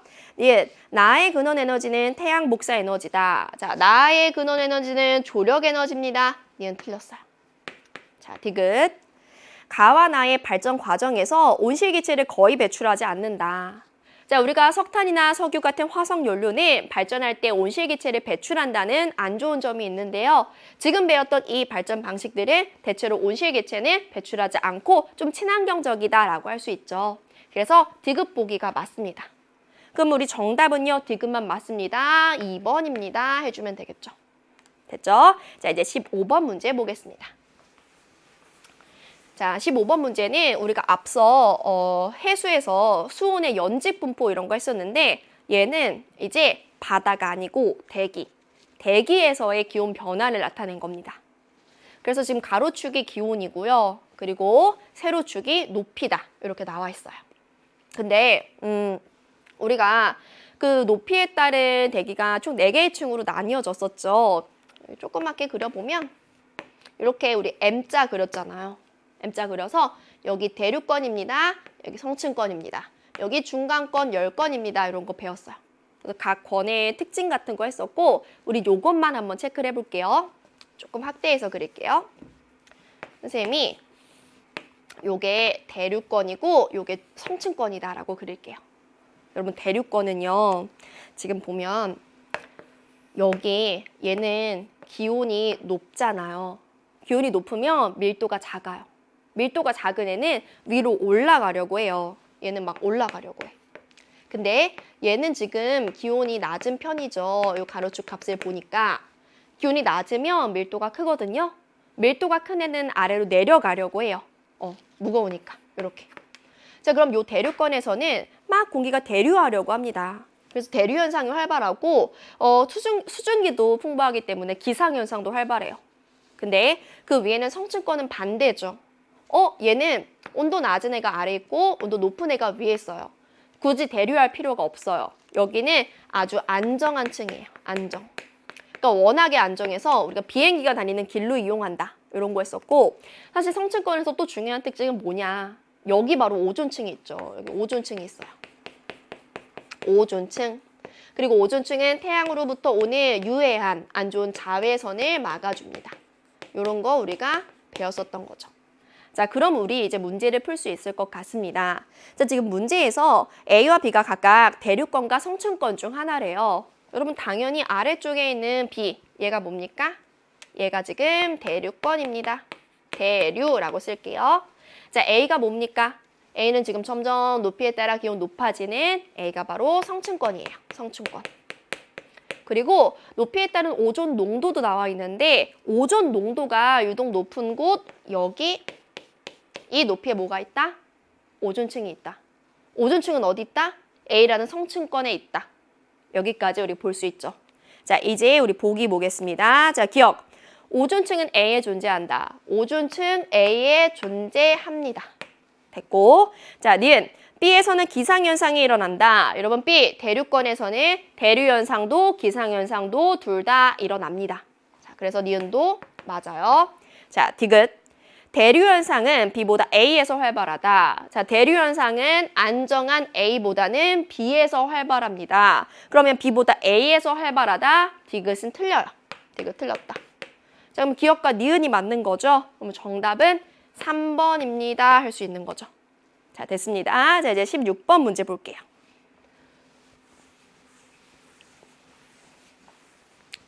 자, 16번 문제는 우리가 별의 에너지원에 관한 문제인 것 같습니다. 실제로 지구과학 1에서 우리가 우주 단원 보면 별이 어떻게 진화하는지 그 진화 과정이 굉장히 중요한 내용이거든요. 그거를 우리가 연습할 수 있어요.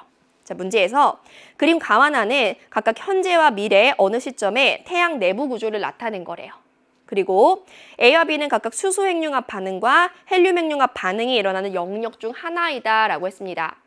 우리 일단은 핵융합이란 건 뭐냐면 이렇게 쓸게요.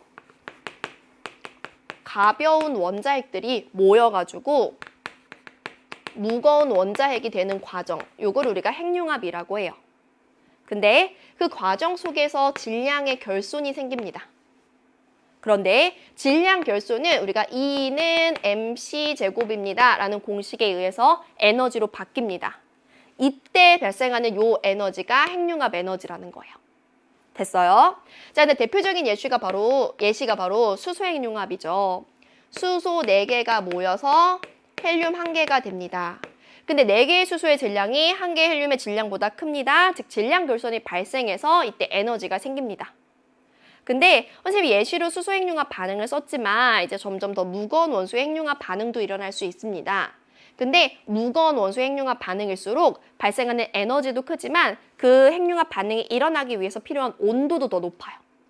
그래서 별도 별마다 질량이 있을 거 아니에요. 별도 무거운 별일수록, 질량이 큰 별일수록 최종적으로 더 무거운 원소 핵융합 반응까지 일어날 수 있다. 이런 거 우리가 생각할 수 있는 거죠. 근데 지금 문제에 나온 애는 태양이라고 합니다. 여러분 지금 태양은 현재 태양은 주계열성이거든요. 자, 주계열성일 때는 별의 중심부에서 수소 핵융합 반응이 일어나죠. 그러면 현재 태양의 중심에서 일어나는 A가 뭐예요? A가 바로 수소가 헬륨 되는 이거 수소 핵융합 반응이에요. 자, 그리고 자, 미래. 우리 태양이 나이가 먹었어요. 태양이 나이 먹으면 이제 적색 거성이란 게 됩니다. 그럼 여러분, 아까 중심부에서 헬륨 만들었는데 그 헬륨이 이제 얘도 핵융합 반응을 할 수 있을 정도의 온도가 된 거예요. 그래서 중심부 B에서는요, 헬륨이 탄소로 변하는 헬륨 핵융합 반응이 일어나고 그 핵을 둘러싼 껍질에서 수소 핵융합 반응이 일어납니다. 이렇게 우리가 해석할 수 있는 거죠. 자, 이제 보기 볼게요. 자, 기억. A는 수소 핵융합 반응이 일어나는 영역이다. 자, A는 수소 핵융합 반응이 일어납니다. 자, 기억 맞아요. 자, 니은 볼게요. 평균 온도는 A가 B보다 높다.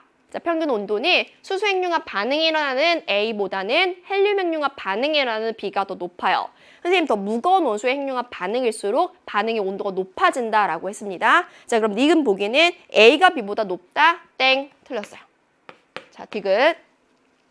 나에서는 핵융합 반응을 통해 철이 생성된다. 여러분, 철은요, 핵융합 반응으로 만들 수 있는 원소 중에 제일 무거운 애거든요. 그럼 철까지 만들려면 그 별의 질량이 굉장히 커야 돼요. 근데 이거 우리 태양이잖아요. 우리 태양은 그렇게 무거운 편은 아니거든요. 태양은 이 단계에서 핵융합 반응으로 탄소밖에 못 만듭니다. 탄소까지밖에 못 만들어요. 그럼 철은 태양은 만들 수가 없습니다. 자, 그럼 기억만 맞습니다. 우리 정답은 1번입니다. 해주면 되겠죠. 자, 이어서 17번 문제 보겠습니다. 자, 17번 보면 지금 대기대순환이 쭉 나와 있습니다. 자, 우리가 대기대순환 그리고 대기대순환으로 만들어지는 이 표층 해류 꼭 알아둬야 되는 내용이고 지구과학 1에도 나옵니다. 자, 이거 한번 볼게요. 자, 오른쪽 이게 바로 바람이죠. 그리고 바람에 의해서 왼쪽 해수의 표층에 해류가 생깁니다. 근데 지금 보면 이 북동무역풍에 의해서 동해에서 서로 북쪽도 해류 생기고요. 그리고 남동무역풍에 의해서 동해에서 서로 남쪽도 해류 생깁니다. 그리고 여기 나와 있지는 않지만 여러분 요거는 이제 편서풍에 의해서 서해에서 동으로 흐르는 얘가 바로 북태평양 해류죠. 그리고 얘는요, 여러분 얘도 편서풍에 의해서 생기는 겁니다. 편서풍에 의해서 서해에서 동으로 흐르는 남극순환 해류라는 거예요. 그리고 우리 이렇게 순환이 북반구에도 생기고 남반구에도 생기는데 여러분 여기 서쪽에 있는 거 얘는 지금 저위도에서 고위도 방향으로 흐르는 경계류죠. 이런 거 우리가 난류라고 해요. 그리고 지금 여기 동쪽에 있는 거 얘는 지금 고위도에서 저위도 방향으로 흐르는 해류죠. 이런 거 우리가 한류라고 합니다. 그래서 우리가 표층해류에 관해서 대략적으로 봤어요. 자, 이제 우리 보기 보겠습니다. 자, 기억 볼게요. 북적도 해류는 동쪽으로 흐른다. 사실 이거는 그냥 이거 읽으면 돼요. 북적도 해류 지금 동에서 서로 흘러요. 그쵸? 동에서 서로 흐르니까 동쪽으로 흐르는 거 아니죠. 서쪽으로 흐르는 거죠. 그래서 기억 보기는 지금 틀려요. 자, 이제 니은 볼게요. 남적도 해류는 북동무역풍의 영향으로 발생한다. 이것도 그냥 해석하는 거 아닙니까? 여러분 남적도 해류는 남반구에 생기는 적도 해류예요. 그러면 북동무역풍 아니고 얘 남동무역풍에 의해서 만들어지는 거죠. 그래서 니은 보기는 틀렸어요. 자, 이제 디귿 볼게요.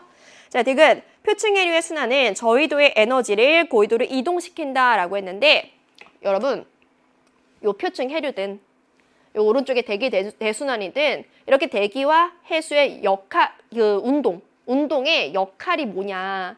얘네들이 일어나는 그 이유가 뭐냐라고 하면 우리 지구의 저위도에 남는 에너지를 고위도 쪽으로, 고위도는 에너지가 부족하니까 이동시켜주기 위함이거든요. 그럼 여기서 표층해류 순환 자체는 지금 저위도의 에너지를 고위도 쪽으로 이동하기 위해서 일어나는 거죠. 자, 그래서 디귿 보기가 맞습니다. 자, 그럼 정답은요. 디귿만 맞기 때문에 우리가 2번입니다. 해주면 되는 거죠. 자, 이어서 18번 문제 볼게요. 자, 18번 문제. 스펙트럼에 관한 내용입니다. 요것도 우리가 지구과학 1에서 우주 파트에 들어가서 가장 첫 부분에 배우는 내용이 바로 스펙트럼이거든요. 그래서 중요합니다. 자, 우리 스펙트럼 이 문제 보기 전에 한번 복습 한번 해볼게요. 우리가 스펙트럼을 이렇게 한번 써볼게요. 고온의 광원. 전구 같은 고온의 광원. 여기서 나오는 빛을 내가 분광기를 통과시키면 어떤 스펙트럼이 나오냐? 빨주노초 파남보 모든 파장에 해당하는 그 빛이 연속적으로 나와요. 이렇게 그릴까요? 이렇게 연속적으로. 자, 근데 이번에는 이 고온의 광원 앞에 뭐가 있느냐? 그 앞에 기체가 있는데 그 기체가 저온의 기체예요. 기온이 낮은. 저온의 기체를 통과하면 이렇게 돼요. 고온의 광원에서 이렇게 쭉 연속 스펙트럼이 나왔는데 이 기체가 중간중간 특정 파장을 쏙쏙 흡수합니다. 그래서 여기 중간중간 선이 나타나는데 우리가 이거 선 스펙트럼이라고 해요. 그 중에서도 요거는 흡수선인 거죠. 지울게요. 그래서 지금까지 본 거 이거 연속 스펙트럼입니다. 이거는 흡수 스펙트럼입니다. 자, 마지막으로 이번에는 기체가 혼자 단독적으로 있는데요. 이 기체는 온도가 높은 기체예요. 자, 온도가 높은 기체 여기서 나오는 스펙트럼은 뭐냐? 얘는 이렇게 쭉 있다고 하면 얘는 어두운 배경 속에 어떤 특정 파장만 슉슉 밝은색 선이 나타나요. 요걸 우리가 방출선이라고 하거든요. 그래서 요걸 우리가 방출 스펙트럼이라고 합니다. 그리고 요 흡수 스펙트럼과 방출 스펙트럼 합쳐가지고 선 스펙트럼이라고 하는데 자, 여기서 지금 흡수선이든 방출선이든 얘네의 위치가 이렇게 같잖아요. 지금 같네요. 요 세 개가. 그러면 요 기체가 온도만 다를 뿐이지 같은 성분의 기체라는 거예요. 즉 원소별로 요 흡수선이나 방출선의 위치가 정해져 있다. 그래서 우리가 요 스펙트럼을 해석하면 어떤 원소가 있는지를 알 수 있다는 거죠. 그래서 요거는 이제 원소들의 지문과 같다. 이런 말을 우리가 사용하죠. 자, 이렇게 우리가 스펙트럼 종류 봤습니다. 자, 그럼 이제 문제로 갈게요. 자, 문제 볼게요. 자, 18번. 다음은 태양과 수소기체가 들어있는 방정관에서 방출된 빛의 스펙트럼을 관찰하는 실험이래요. 태양과 수소기체가 들어있는 방정관에서 방출되는 빛을 각각 분광기로 관찰하여 얻은 두 스펙트럼을 비교한대요. 관측을 하죠. 여러분, 태양이란 건 뭐냐? 별이죠. 자, 별이란 건 고온의 광원을 별의 대기, 저온의 기체가 둘러싸고 있는 거예요. 그러면 별에서는 어떤 스펙트럼이 나타나느냐? 연속 스펙트럼 배경하에 쏙쏙 흡수선이 있는 흡수 스펙트럼이 나타난다는 거죠. 자, 그럼 여기 나와 있는 A와 B 중에 누가 흡수 스펙트럼이에요? A죠? A가 태양이에요. 그리고 지금 수소 방정관에서 나오는 건 아마 수소가 방출하는 방출 스펙트럼이겠죠? 그러면 B가 바로 수소입니다. 근데 보세요. 자, 수소에 해당하는 요 선들 있죠? 요게 태양에도 그대로 있습니다. 어떻게 해석하면 돼요? 태양에 수소가 있다. 태양 기체에 수소가 있다. 이렇게 해석하면 되는 거죠. 자, 됐습니다. 자, 이제 보기 볼게요. 기억. 스펙트럼 A에는 흡수선이 나타난다. 자, 지금 스펙트럼 A에는 쏙쏙 검정색 선, 이거 흡수선이죠. 맞아요. 자, 니은. 수소 방정관에서 방출된 빛을 관찰한 것은 스펙트럼 B다. 자, 수소는 스펙트럼 B라고 했습니다. 자, 니은 맞아요. 자, 디귿. 이 실험을 통해 태양의 수소 기체가 존재함을 알 수 있다. 아까 우리가 스펙트럼 A와 B를 비교해가지고 태양 속에 수소 있습니다. 알아냈어요. 자, 그럼 디귿도 맞는 보기입니다. 자, 기억, 니은, 디귿 모두 맞네요. 그럼 우리 정답은 5번 되겠습니다. 자, 그럼 이제 우리 넘어가서 19번 문제 볼게요. 19번 문제. 자, 19번 문제를 보면 가는 현재의 지각과 지구 전체를 구성하는 원소들의 질량비를, 그리고 나는 지구의 형성 과정을 나타낸 것이다 라고 했어요. 자, 우리가 앞에서 태양계의 형성 과정 문제가 나왔는데 이건 우리 지구의 형성 과정인 거죠. 자, 이 내용은 우리 지구과학 2에 나오는 내용입니다. 자, 우리 일단 가보다 나부터 한번 볼게요. 자, 나를 보면 자, 요 단계를 거쳐가지고 우리 지구가 진화하는데 처음에 원시지구 옛날 아기 때의 지구죠. 그때 지구 되게 조그맸어요. 지구가 지금의 거의 뭐 10분의 1 정도의 크기였어요. 그리고 그때 지구 뭘로 이루어져 있었냐면 철이나 규산염 물질, 뭐 규소, 산소로 이루어져 있었어요. 그리고 그때 당시는 우리 우주 공간이 굉장히 혼란스러웠어요. 무슨 말이냐? 요 지구 근처에 요렇게 이런 미행성체들이 막 돌아다녔어요. 그럼 보세요. 여러분, 요 미행성체들이 막 지구 근처 돌아다니다가 우리 지구랑 부딪히고 충돌하겠죠.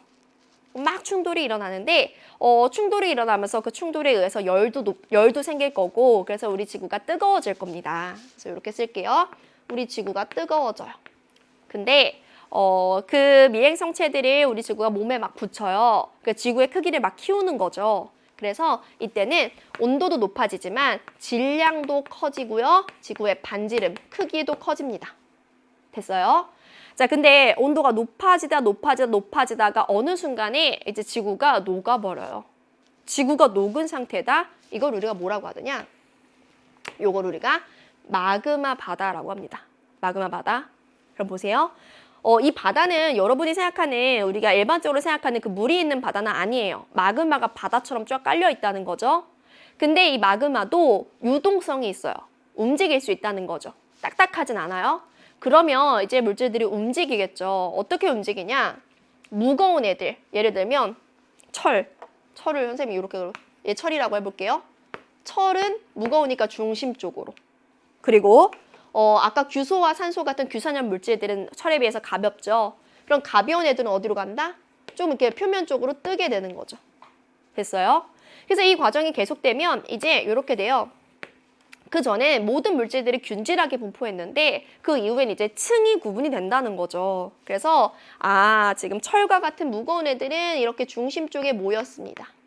얘가 지금 철이에요. 이거 우리가 뭐라고 할까요? 이게 핵입니다. 핵.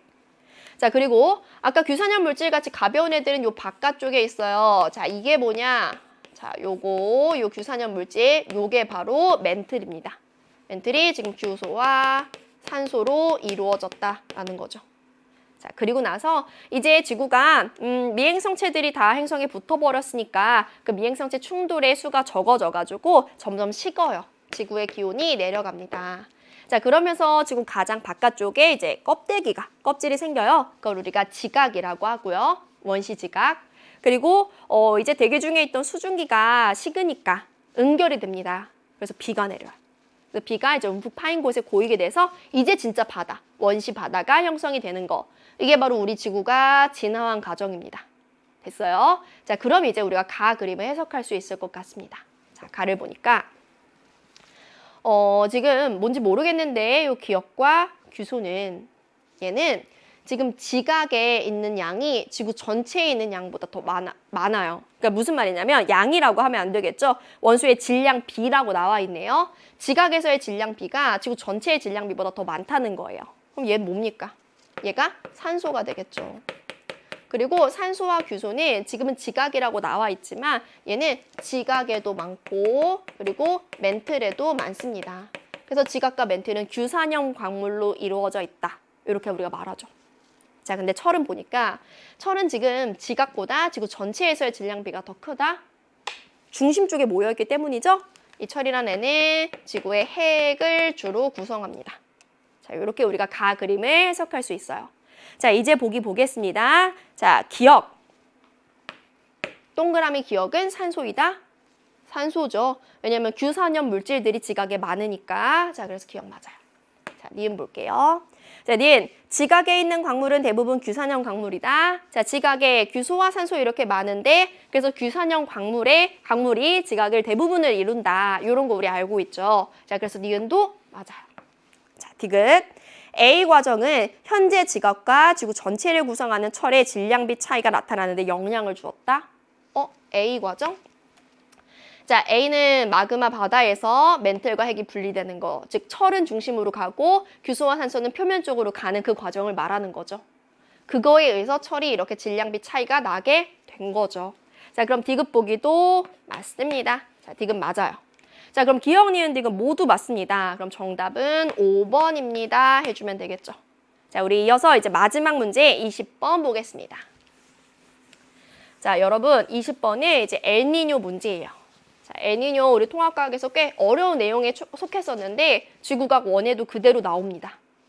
자, 지금 이게 엘니뇨가 발생했을 때 그 대기 순환을 나타낸 거라고 했는데 우리가 엘니뇨를 이해하기 위해서는 사실 평상시를 이해해야겠죠. 그래서 평상시 한번 그려볼게요. 자, 이쪽에 그리겠습니다. 우리 엘니뇨에 관해서 얘기할 때는 여기가 적도고요. 그럼 여기 아래쪽이 남반구가 되겠죠. 적도 부근의 남태평양이에요. 적도 부근 남태평양에서 우리가 엘니뇨 현상을 얘기하는데 여기 이제 서태평양, 뭐 인도네시아 있는 쪽.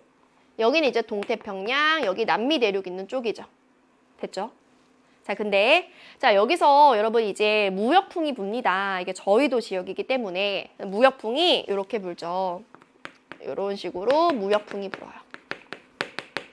그러면 그 무역풍에 의해서 이쪽에서 해류가 생기는데 그 해류는 이렇게 동에서 서로 흐르는 얘 뭐예요? 얘가 바로 남적도 해류가 되는 거죠. 남적도 해류. 자, 한번 볼게요. 자, 남적도 해류가 적도 부근의 따뜻한 해수를 서태평양으로 공급을 합니다. 자, 그럼 서태평양은 따뜻한 물이 계속해서 유입이 되니까 얘는 온도가 높아져요. 자, 온도가 높아진다. 그럼 공기는 상승한다. 그럼 여기 저기압이 됩니다. 그래서 여기 구름 생기고요. 날씨가 흐려져요. 그래서 여기는 워낙에 비가 많이 오는 곳이니까 평상시에 이제 열대우림 같은 게 우거지게 되는 거죠. 자, 근데 동태평양은 안 그래도 지금 남적도 해류가 따뜻한 해수를 계속해서 이렇게 서쪽으로 운반을 합니다. 자, 그러면 여기 표층에는 해수 부족해요. 해수 부족하니까 그 해수를 어디에서 가져오냐. 이렇게 심층수를 가져옵니다. 이런 거 우리가 용승이라고 하죠. 용승. 그럼 보세요. 자, 용승이란 건 심층수가 올라온다. 즉 찬물이 올라와요. 그러면 동태평양은 서태평양에 비해서 온도가 잘못 썼죠? 낮아요. 낮아. 자, 온도가 낮다. 그럼 공기 어떻게 됩니까? 무거워요. 하강하게 된다는 거죠. 공기 하강합니다. 자, 공기 하강하면 여기 고기압 됩니다. 그럼 여기는 날씨가 맑아요. 워낙에 비가 안 오는 곳이에요. 그래서 여긴 평소에 건조하기 때문에 사막 같은 게 잘 생깁니다. 자, 이게 평상시의 상황인데 그런데 갑자기 어느 날 무역풍이 약화됐어요. 자, 그러면 왼쪽 그림으로 갈게요. 갑자기 어느 날 무역풍이 약화됐다? 그러면 남적도 해류도 약화된다. 그러면 서태평양은 남적도 해류에 의해서 따뜻한 해수의 공급이 줄어든다. 얘는 평상시보다 기온이 감소합니다. 평상시보다 기온이 감소합니다. 그러면 얘는 이제 하강 기류가 생겨가지고 원래 비 오는 곳인데 비가 안 오게 돼요. 여러분, 원래 비가 많이 오던 곳인데 조금만 비가 안 와도 여기는 이제 가뭄이라든가 아니면 산불이라든가 일어나는 거죠. 자, 됐고. 자, 동태평양은요. 자, 이 남적도 해류가 약화됩니다. 그러면 용승이 일어날 필요가 없는데요. 용승도 약화돼요. 그럼 동태평양은 평상시에 비해서 동태평양의 수온이나 기온이 높아집니다. 그래서 지금 동태평양 근처에서 상승기류 있는 거 보이고요. 상승기류 있으면 구름 생깁니다. 즉 비가 오게 돼요. 여러분 여기는 사막 있는 곳, 그만큼 건조한 곳이라고 했습니다. 조금만 비가 와도 홍수가 일어나는 거예요. 그래서 엘니뇨 시기에 동태평양은 홍수가 일어납니다. 요 정도 우리 정리할 수 있고 그리고 뭐 한 가지 더 말하자면 원래 우리 동태평양은 물고기가 굉장히 많이 잡히는 곳이죠. 왜냐면 여기 이제 산소도 많고 영양 염료도 많기 때문에 물고기 많이 잡히는 곳인데 물고기들이 갑자기 이상적으로 기온이 높아지니까 꽥꽥 죽어가지고 물고기 잘 안 잡히게 됩니다. 됐죠? 자, 이제 우리 보기 볼게요. 기억. 자, 지금 우리 요 엘니뇨 시기에 관해서 묻는 건데 기억은 무역풍의 세기는 평상시보다 약하대요. 그쵸? 엘니뇨의 원인이죠? 무역풍은 평상시보다 약합니다. 자, 맞고요. 자, 니은 비가 내릴 가능성은 A 해역이 B 해역보다 높다. 자, 보면 A는 하강 기류, B는 상승 기류. B는 B에서 더 내릴 가능성이 높겠죠. 자, 그럼 비가 내릴 가능성 A가 B보다 높다? 틀렸네요. 자, 니은 틀렸어요. 자, 이제 디귿 볼게요. 자, 디귿 태평양 적도 해역에서 서쪽으로 흐르는 따뜻한 해수의 흐름이 강해진다. 자, 적도 해역에서 서쪽으로 흐르는 따뜻한 해수의 흐름, 그게 바로 남적도 해류죠? 남적도 해류의 흐름은 강해지지 않죠. 약해지죠. 자, 그래서 디귿 보기 틀렸어요. 자, 그럼 정답은 기억만 맞습니다. 해서 우리 1번 골라주면 되는 거죠. 자, 여기까지 해서 선생님이 20문제 풀이 다 해봤습니다. 어떠셨나요? 이게 바로 지구과학 내용이구나. 조금 우리가 맛보기가 됐죠. 그래서 여러분 이번 시험 내용 꼭 잘 분석하시고 우리 다음 모의고사에서는 이제 더 나은 점수 받을 수 있게 공부하시면 좋을 것 같습니다. 그럼 선생님은 여기까지 마칠게요.